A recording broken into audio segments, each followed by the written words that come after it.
अस्सलाम वालेकुम, welcome to the bouncer. मैं हूं आपका होस्ट शुएब जट और आज हमारे शो में मेहमान वो हैं जो खेलते थे तो हरीफों के छक्के छुड़ा देते थे, दुनिया क्रिकेट के नंबर 1 ऑलराउंडर समझे जाते थे और आज भी उन्हें उसी कदर की निगाह से देखा जाता है। यकीनी तौर पे आप पहचान गए होंगे कि हमारे मेहमान हैं और कोई नहीं, टेस्ट क्रिकेटर अब्दुल रज़ाक। अस्सलाम वालेकुम रज़ाक भाई, आपको वेलकम भी करेंगे।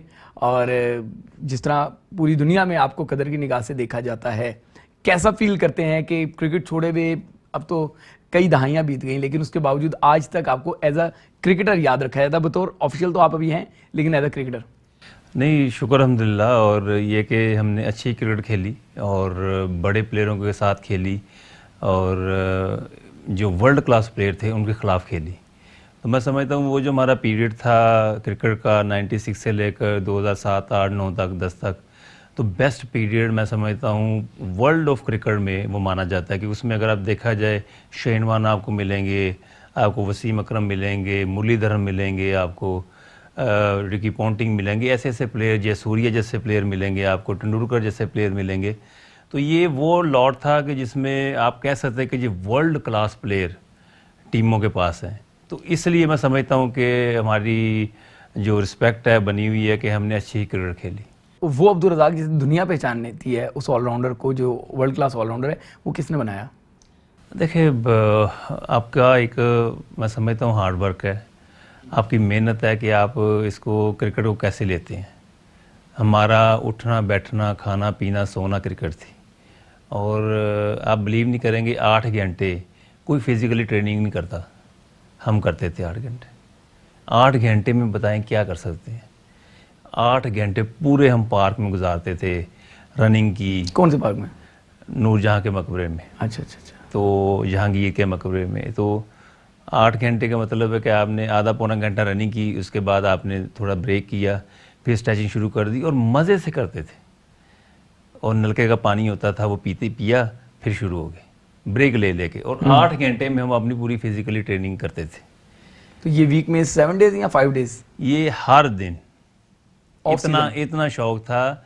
और आप यकीन नहीं करेंगे, सर्दियों में फजर की अज़ान से पहले उठ के पार्क में, गर्मियों में फजर की अज़ान से पहले, क्योंकि गर्मी होती थी, बंद निकल जाते थे। आपके दोस्त शुएब मलिक कप्तान बने, बल्कि आपके जूनियर कप्तान बने, आपको वर्ल्ड कप में नहीं लेकर गए, फिर आप नाराज़ होकर आईसीएल चले गए और आईसीएल में आपने परफॉर्म करके दिखाया कि आप अगर 2007 के स्क्वाड में होते तो पाकिस्तान शायद वर्ल्ड चैंपियन बन जाता।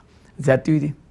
डेफिनेटली। देखिए, मेरा पीक टाइम था और मैं पर्सनली समझ रहा था कि ये मेरा टाइम आया 2006 के बाद कि अब मैं डिलीवर करूं।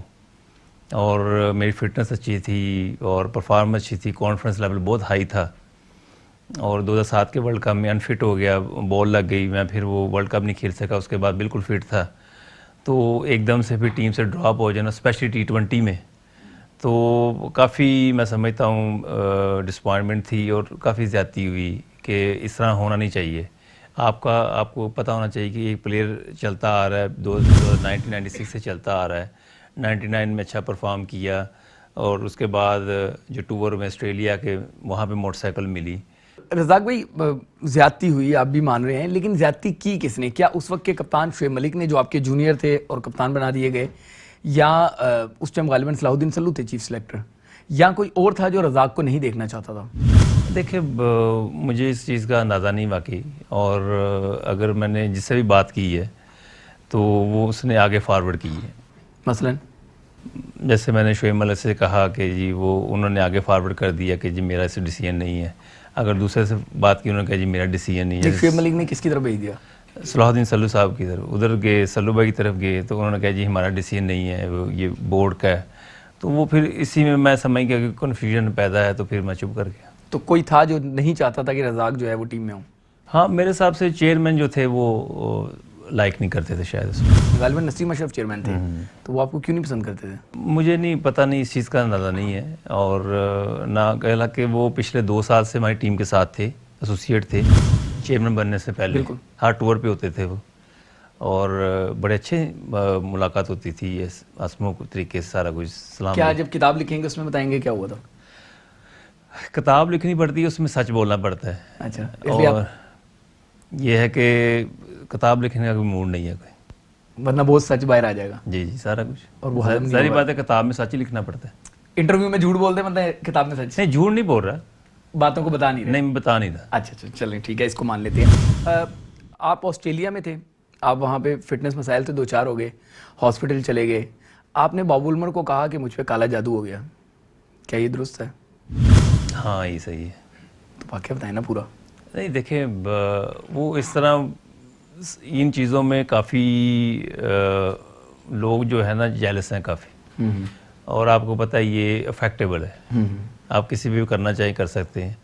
और पहली बात तो जो सोचता है या करता है या करवाता है वो मुसलमान ही रहता, बिल्कुल, तो ये तो क्लियर बात है ना। ठीक। तो लोग काफ़ी जेलस थे। वो ये होता था कि जैसे मैं ग्राउंड में पाँव रखा है तो मौसम अच्छा होता था, तो मुझे ऐसे लगता था जैसे कि सूरज कोई 50 डिग्री पे है, तो मैं पाँव रखता था। तो मैंने भी वसीम भाई को कहा कि जी मेरे से बर्दाश्त नहीं हो रहा, मैं ना तबीयत ख़राब हो रही है, मैं अंदर जा रहा हूँ। तो मैं ड्रेसिंग रूम में यूँ ही बैठता था, जाके ठीक हो जाता था। तो ये कोई 1 हफ्ता 10 दिन का ये पीरियड रहा। तो फिर मैंने मैच भी 1-2 मिस किए थे, उसके बाद फिर मैं ठीक हुआ। तो इलाज कराया कोई? देखिए, अल्लाह ताला की ज़ात है ना, कोई किसी के साथ ज़्यादती कर रहा होता तो फिर अल्लाह ताला फिर सीधे हो जाते हैं। जब उधर से डिसीजन आता है तो दुनिया की कोई ताकत नहीं रोक सकती। थोड़ी सी क्रिकेट से हटके बाद फिर दोबारा क्रिकेट पे आ जाएंगे, अगर आप जवाब देना चाहें। गालिबन ट्राई नेशन सीरीज थी, हॉलैंड में थी या कहाँ थी, यूरोप साइड पे थी। आप यहाँ से बक्सा भर के स्टेट ड्रामों की सीढ़ियों का लेके चले गए, क्यों? बक्सा नहीं था, बैग था छोटा। चले, छोटा हमें तो बताया गया, बड़ा अच्छी खासी थी कोई। देखिए, जैसे वेस्ट इंडीज़ का टूर होता है, वहाँ पे कोई एक्टिविटीज़ नहीं होती, और स्टेट ड्रामे लेके जाते थे। तकरीबन कोई 60-70 के करीब सीडीज़ होती थी, और वो इतनी को बन जाती हैं तकरीबन। हाँ, तो बक्से में इतनी नहीं आती। अच्छा चलें 60-70। हाँ जी। तो क्या वो स्टेज ड्रामे सिर्फ कॉमेडी की वजह से देखते थे या एक्ट्रेस दीदार की वजह से देखते थे? दीदार के भी होते थे। और ये कि कॉमेडी की वजह से भी, जैसे शाहिद अफरीदी को बड़ा शौक था पंजाबी सीखने का, अच्छा। वो सिर्फ पंजाबी सीखने की वजह से देखते थे। तो एक तो बेस्ट एक्टिविटीज़ हो जाती थी कि आप अपनी बॉलिंग की, बैटिंग की, प्रैक्टिस की, फिटनेस की, उसके बाद जब टाइम स्पेयर होता है, बाहर जाने से बेहतर है कि आप कमरे में, आप जैसे अभी कोरोना आ गया है, तो उस वक्त हमने जो कोरोना बनाया हुआ था, ड्रामों को बनाया हुआ था। अच्छा। हम अपने आप को लॉक कर ड्रामों के साथ। अच्छा अच्छा, जवाब देना चाहें तो दीजिएगा वरना नहीं दीजिएगा। एक परसेप्शन ये है कि दीदार का आप इतना दीदार करते थे कि कहने वाले सराउंडिंग आपके ये कहने लगे थे कि शायद आप दीदार से शादी करने जा रहे हैं। क्या ये परसेप्शन था या ऐसी गलत बातें? नहीं, ठीक है, ये सही बात है। 99 में मेरी उससे दोस्ती हुई थी, तो और ये मैंने उससे कभी वादा नहीं किया था, दीदार से मैंने वादा नहीं किया था शादी का। तो मैंने कहा भी देखेंगे, जो वक्त डिसीजन ले उसके साथ हम देखेंगे। दोस्ती हुई थी, सब कुछ था, और शादी का भी उसको मैंने कहा था कि मैं पूरे 6 महीने दे दो, उसमें हम डिसीजन लेंगे। अगर डिसीजन आ गया तो ठीक है, नहीं तो मैं शादी नहीं कर सकता। तो वो उसको पता था, वो एग्री करती थी। तो वो उसने अपनी जो स्टेज के प्रोग्राम थे या इस तरह की एक्टिविटीज़ थी, वो कहती थी ये नहीं मैं छोड़ सकती। तो फिर मैं कहा मेरे लिए मुश्किल हो जाएगा, क्योंकि हमारा जो फैमिली बैकग्राउंड है या जिस तरह के हम हैं, वहाँ पे बड़ा मुश्किल होता है। अगर ये चीज़ें आप छोड़ देंगी तो फिर मैं इस पे सोच सकता हूँ शादी का। तो वो उन्होंने कहा जी मेरा कैरियर है, तो मैंने ये सारे स्ट्रगल कर रही हूँ, तो वो इस वजह से फिर ब्रेकअप हो गया। मतलब सच्ची मोहब्बत थी? मोहब्बत सच्ची होती है। तो ये जो आपके दोस्त हैं, शाहिद अफरीदी हो जाएं, शुएब मलिक, मैं दोस्त तो नहीं कहूँगा, आपके जूनियर हैं, ये इन लोगों ने भी आपको वो रिस्पेक्ट नहीं दी जो देनी चाहिए थी? मैं इज़्ज़त दूसरे लफ्ज़ों में कह रहा हूँ, आपकी गेम की बात कर रहा हूँ। देखिए, शाहिद अफरीदी ने बड़ी रिस्पेक्ट दी है, शुएब मलिक ने भी, वो भी अभी तक बहुत इज़्ज़त करते हैं, उनको भी पता है। तो मैं गेम की रिस्पेक्ट की बात कर रहा हूँ, ऐसे तो करते हैं सब। देखिए, यहाँ से पाकिस्तान का सिस्टम ऐसा है, आपको पता ही है कि जिसको वो चीज़ मिलती है वो उसके मुताबिक अपने आप को कर लेता है। और जैसे शुएब मलिक कैप्टन बने, तो ज़ाहिर बात है एक बड़ी जिम्मेदारी की बात है। डेफिनेटली जिन्होंने उसे कैप्टन बनाया, तो डेफिनेटली उसकी ज़्यादा इंटेंशन उनकी तरफ थी। उसने ज़्यादती कर दी? मतलब ज़्यादती नहीं की, मैं नहीं कर फेवर नहीं कर सके? हाँ, फेवर नहीं कर सके। जैसे यूनुस खान को कप्तानी मिल रही थी, तो उनको मैसेज मिला कि जी आप इस 6-7 प्लेयरों को निकाल देना आपने। तो फिर उन्होंने कप्तानी रिफ्यूज़ कर दी, फिर वही कप्तानी शुएब मलिक को मिल गई। तो ये है कि तो शुएब मलिक ने निकाल दिए वो 6-7, शुएब मलिक का कसूर नहीं था, मैं नहीं समझता उसने ज्यादती लेकिन की ऊपर है। से ऑर्डर था। हाँ बस उन ऑर्डर में एक ये भी था कि रजाक को बाहर कर दें। जी जी, और कौन कौन थे? बस वो बोर्ड की तरफ से था, बस चेयरमैन की तरफ से। मतलब वो चाहते थे कि सीनियर्स जो हैं वो उनके आगे सर जी, उठा जी। सकते हैं, तो उनको बिल्कुल बिठा दिया जाए। जी जी, ये चीज़ आई थी, इसलिए पाकिस्तान की टीम थोड़ी सी डाउन हुई है कि उस वक्त हमारा पीक टाइम था यूसुफ का, यूनुस का, मेरा, शुएब अख्तर का इवन, और ये ऐसे प्लेयर थे कि हम अगर टीम में रहते तो हमारी टीम बहुत अच्छा परफॉर्म कर सकती थी, ऊपर जा सकती थी। और उस तरह रिस्पेक्ट नहीं मिली, इज़्ज़त नहीं मिली, और तलवार सर पे थी कि जिनको बाहर कर दो, बाहर कर दो। तो जब इस तरह की चीज़ें आनी शुरू होती थी तो प्लेयर जो है ना वो मेंटली डिस्टर्ब होता है, वो परफॉर्म तो नहीं कर इन सकता। जिन प्लेयर्स का नाम लिया, इनको चाहता था उस टाइम का बोर्ड के वो बाहर हो जाए। ऑलमोस्ट 6-7 प्लेयर थे जिनको वो चाहता था बाहर हो जाए। अब बहुत मजा आ रहा है मुझे इंटरव्यू लेते हुए, और आपको ये इंटरव्यू सुनते हुए भी मजा आ रहा होगा। कहीं ना जाइएगा, अब्दुल रज़ाक से और भी बहुत सारी बातें करनी है। ब्रेक के बाद हमें ज्वाइन करें। Welcome back. बड़ी बेचैनी से आप इंतजार कर रहे हैं कि अब्दुल रज़ाक से और क्या क्या बातें होंगी, तो मैं रुकावट ज्यादा नहीं बनूंगा, अब्दुल रज़ाक से अगला सवाल पूछते हैं। रज़ाक भाई, अगर हम बात करें इंडिया को लेके, सचिन तेंदुलकर पूरी दुनिया उनको मानती है, आप पहले भी इस पर बहुत मरतबा बात कर चुके हैं। क्या इतना हलवा था सचिन तेंदुलकर अब्दुल रज़ाक के लिए कि जब चाहे, जहां चाहे, जौन सी विकेट पे चाहे आउट कर दे? नहीं, क्रिकेट में हो जाता है, और वर्ल्ड क्लास प्लेयर थे। डरते थे अब्दुल रज़ाक से?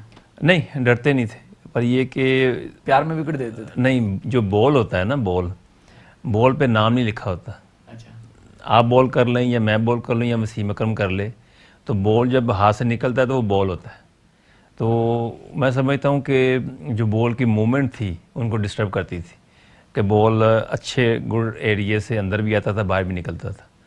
तो मैं समझता मेरी लेंथ अच्छी थी, इस वजह से हो सकता है कि वो थोड़ा इजी भी लेते हों कि ये थोड़ा पेस में कम है। जैसे वसीम अकरम को खेला, शुएब अख्तर को खेला, वकार यूनुस खेलने के बाद जब हम आते थे तो बैट्समैन के माइंड में ये होता है कि अब इतने फास्ट बॉलों को हमने खेल लिया तो ये तो हमारी हलवा है, तो थोड़ा सा बंदा रिलैक्स भी होता है। पर ये कि जो दुनिया की क्रिकेट में जितना मर्जी बड़ा प्लेयर हो, बैट्समैन हो, जो बॉल की स्विंग होती है वो हर बैट्समैन को डिस्टर्ब करती है, जो भी। क्या इंडिया के पास अब पेसर बड़े अच्छे आ गए हैं? क्या जेन्युइन ऑलराउंडर्स हैं इंडिया के पास, या अभी समझते हैं कि पाकिस्तान का मुकाबला नहीं कर सकते वो लोग? देखिए, मैं नहीं समझता कि वो पाकिस्तान का मुकाबला कर सकते हैं। पाकिस्तान में जो टैलेंट है वो बिल्कुल डिफरेंट है, और ये बड़ी, मैं समझता हूँ, अच्छी बात नहीं क्रिकेट के लिए कि इंडिया पाकिस्तान के मैच ही ना हो। मतलब कि ये क्रिकेटर्स के लिए और क्रिकेट के लिए ये एक एक्साइटमेंट थी, और आपको अपना पोटेंशियल शो करने का टाइम मिलता था कि आप कितना प्रेशर ले सकते हैं। तो वो चीज़ हमें मिस कर रहे हैं। तो मैं समझता हूँ कि अगर ये चीज़ें चलती रहती तो फिर आपको पता भी चल जाता कि पाकिस्तान में जो टैलेंट है वो इंडिया के पास इतना टैलेंट नहीं है। किसी भी उसमें, या सिर्फ ऑलराउंडर का है, या सिर्फ फास्ट बॉलर्स का, या हर उसका? देखिए, इंडिया की टीम अच्छी है, इस बुरी नहीं है, मैं नहीं कहता, वहाँ भी अच्छे प्लेयर हैं। पर जो अगर पोटेंशियल वाइज देखा जाए, हमारे पास इमरान खान आए और उनके कपिल देव थे। अगर कंपैरिजन किया जाए तो इमरान खान बहुत अच्छे थे। वसीम अकरम आए, उनके पास कोई ऐसा वसीम अकरम नहीं आया। बिल्कुल। हमारे पास जावेद मियांदाद आए, उनके पास गवास्कर थे। को कंपैरिजन किया जाए तो आप कर ही नहीं सकते। आप इस्मामुल हक आए, यूसुफ आए, यूनुस आए, उनके पास ड्राइवर आए, इस तरह के सहवाग आए, हमारे पास शाहिद रफीदी आए, इमरान नज़ीर आए। अगर आप देखा जाए ना ओवरऑल, तो पाकिस्तान ने हमेशा अच्छे प्लेयर प्रोड्यूस किए हैं, और मैं समझता हूँ यही वजह है कि वो अब हमारे साथ खेलना नहीं चाहते। शाहिद अफरीदी अक्सर बोलते हैं कि जब आमिर वाला मामला हुआ 2009 का, तो आप गवाह थे। शाहिद ने आपको आके कहा कि यार ये सब चल रहा है, और फिर आमिर को कमरे में ले जाके उनको डांट डपट की। क्या दुरुस्त है? देखिए, गलतियाँ हो जाती हैं, उन्होंने मान भी लिया। और एक टीम में रहते हुए, जैसे एक फैमिली में रहते हुए आपको हर घर के हालात का पता होता है, तो टीम भी आपकी फैमिली होती है। कोई भी ऐसी ऊंच नीच हो तो बंदे को पता चल जाता है। तो डेफिनेटली वो चीज़ों का पता था, वो फिर गिल्टी भी हुए, उन्होंने सजा भी पाई। क्या अब्दुल रज़ाक का इतना शानदार करियर, एक मैच विनिंग खिलाड़ी, ऐसा तो नहीं हो सकता कि बुकी ने कभी अब्दुल रज़ाक से रब्ता न किया हो? वो अलग बात है कि अब्दुल रज़ाक से अप्रोच हुई और उन्होंने मतलब उनको पकड़वा दिया हो या रिपोर्ट कर दिया हो, या कभी हुए ही? देखें, मुझे जिस दौर में हम थे वहाँ पे ये जो अप्रोच होती थी, ये उस वक्त रिपोर्ट नहीं होती थी।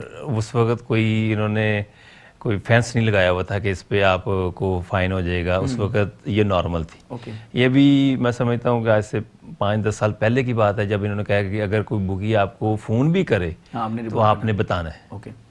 पहले ये नहीं था। अच्छा। पहले ये था कि जब आपने कर लिया या करना चाहते हैं या पकड़े गए हैं, फिर जाके आपको पनिशमेंट होती थी। हाँ जी। तो ये अब इन्होंने आईसीसी ने बनाया रूल कि अगर इवन कि आपको कोई मैसेज भी आता है या कॉल भी आती है, कोई कोई अप्रोच भी करता है, तो आपने बताना है। अगर नहीं बताओगे तो आप गिल्टी। तो आप बताएं ना, आपके करियर में हमारे दौर में हुई हैं काफ़ी, और ये है कि हमने फिर उसको इग्नोर किया, और 50-50 करोड़ की ऑफ़र भी थी, पर हमने ये चीज़, हमें कभी पैसा अट्रैक्ट नहीं किया इस तरह का। नहीं, मैं अब्दुल रज़ाक की पूछ रहा हूँ। क्या अब्दुल रज़ाक को अप्रोच हुई, कोई अप्रोच अगर याद हो कि मुझे फलां मैच की ये अप्रोच हुई थी, बेशक आपने कभी भी पाकिस्तान को सेल नहीं किया? नहीं, मैच की तो नहीं, ये कि वो ये 99-2000 की बात है शायद। उस वक्त वो कहते थे कि आप हमारे साथ मिल जाएं ओवरऑल जो है ना। तो मैंने कहा जी ये हमने काम नहीं करना, आप मुझे 50 करोड़ भी देंगे ना या 1 अरब भी देंगे तो मैं ऐसे पैसे को। तो उनकी ऑफ़र क्या थी? ऑफ़र यही थी कि आप हमारे साथ मिल जाएं और जिस तरह हम कहें उस तरह आपने करना है। अच्छा। तो मैंने फिर उसको मैंने कहा जी मुझे हराम के खाने की आदत नहीं है, और हमारा जो घराना है उसमें हलाल की बड़ी इज़्ज़त की जाती है, और बच्चों को भी अगर आप हलाल खिलाते हैं तो उसकी बड़ी कदर है। तो वो ऑफ़र पाकिस्तान में हुई थी, पाकिस्तानियों ने की थी, या इंडियंस ने की थी और पाकिस्तान से बाहर कहीं की थी? इंडियन थे, इंडियन थे। इंडियंस बुकीज़ ने आपसे रब्ता किया? हाँ, चेक करते हैं ना वो। देखो, चेक करने में तो कोई हर्ज नहीं। अगर कोई भी अपॉर्चुनिटी या अप्रोच करते हैं तो उन्होंने चांस लिया, तो हमने इस चीज़ को इग्नोर किया। बिल्कुल। तो किसी की फेंटी वेंटी लगाई कभी आपने? कहाँ? ऐसे किसी सस्पेक्ट की जिसने आपको खरीदने की कोशिश की हो? आपका ईमानदारी तो सबको पता।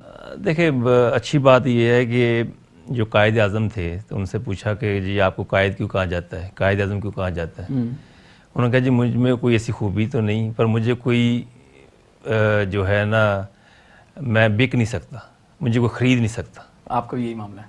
तो ये जो गोल्डन वर्ड होते हैं, हमारा भी ये है कि हमें कोई ख़रीद नहीं सकता। माशाल्लाह माशाल्लाह। लास्ट ये बता दें कि वो जो आपको ऑफ़र हुई थी 50 करोड़ की, वो इंडिया में हुई थी, यूएई में हुई थी, या कहीं और हुई थी, या पाकिस्तान में हुई थी? इंडिया में हुई थी। आप इंडिया के टूर पे थे? जी जी। 2000 में। तो फिर मैंने उसको इग्नोर किया। मैंने कहा आइंदा के बाद ना आपने मुझसे मिलना है और ना मुझसे रब्ता करना है। अगर आपने मुझे नेक्स्ट टाइम मिले तो फिर मैं रिपोर्ट कर दूंगा आपकी। उस वक्त ये रूल नहीं था ना कि रिपोर्ट करने का। चलें रज़ाक भाई, बहुत बहुत शुक्रिया, आपने कीमती वक्त दिया और बड़ा मज़ा आया। तमाम ही टॉपिक, चाहे मोहब्बत हो चाहे क्रिकेट हो, रज़ाक ने खुलकर बात की। आने वाले प्रोग्राम में एक नया मेहमान हमारे साथ होगा, तब तक के लिए इजाज़त दें। अल्लाह हाफिज़।